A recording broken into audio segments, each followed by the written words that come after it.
Hey guys, it's Matt with Cykel Bike Shop.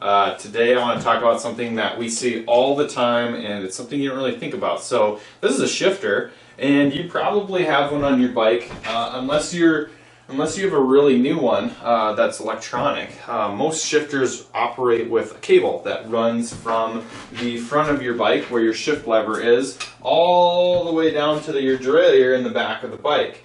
And that cable is really important. So without that cable flowing freely and smoothly, your derailleur is going to hang up slightly.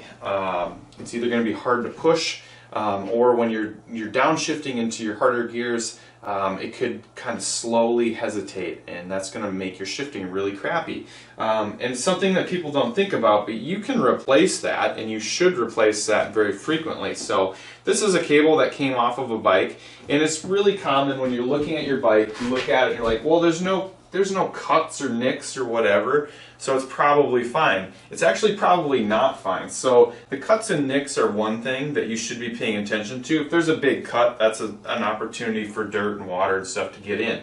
But these are not sealed systems. So every time it gets hot and cold, every time you're out and it's wet, there's a really good chance that there's at least humidity creating condensation on the inside of this. And so this is what the housing looks like. It's just a black,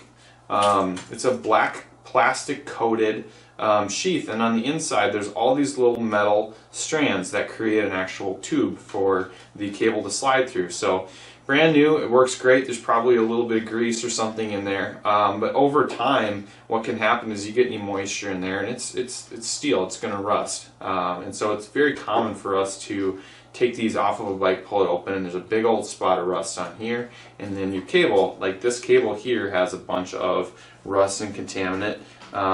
Sometimes they're steel, sometimes they're there's a bunch of different materials they can be made out of, but all of them are at some point susceptible to at least corrosion, if not rust. And so anytime you get these little nicks and abrasions and spots where it's not perfectly smooth, you're going to get drag on that system. And so you should realistically be replacing your housing and cable probably every season if you're riding a good amount. It's a really inexpensive way to make sure your shifting is going to be really great throughout the year.